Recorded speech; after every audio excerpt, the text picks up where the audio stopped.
Social মিডিয়ায় post করে challenge ছোড়াছুড়ি নিয়ে গন্ডগোল, এক পক্ষে আর এক পক্ষের বাড়িতে হামলায় মৃত্যু হল এক যুবকের। চাঞ্চল্য শামশেরগঞ্জে। বিশেষ সূত্রে জানা যায় শামশেরগঞ্জের হোকলাবাড়ি এলাকায় ফেসবুকে পোস্ট ঘিরে দুই পক্ষের মধ্যে ফেসবুকের পোস্ট করে চ্যালেঞ্জ ছোড়াছুড়ি ঘিরে বিতর্ক। আর সেই সোশ্যাল মিডিয়ার পোস্টের জেরে প্রাণ গেল এক তরতাজা যুবকের। এক পক্ষ আর এক পক্ষের উপর অতর্কিতভাবে হামলা চালায়। সেই সময় ইট পাটকেলের আঘাতে গুরুতর জখম হয় এক যুবক। তড়িঘড়ি উদ্ধার করে অনুপনগর হাসপাতালে নিয়ে গেলে কর্মরত চিকিৎসকরা মৃত বলে ঘোষণা করেন।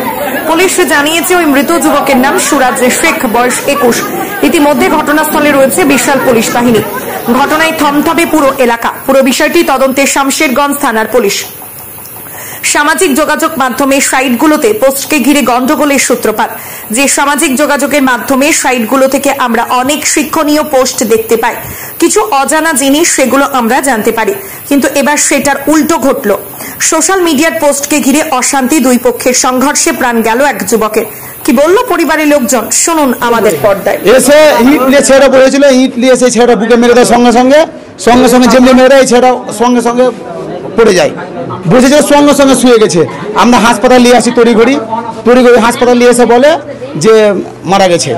দিয়ে আমরা এখন এখানে এসেছি। আমরা চাই পুলিশ তড়িঘড়ি যারা এই হামলা চালালো হঠাৎ তাদের খুব তাড়াতাড়ি ব্যবস্থা হোক।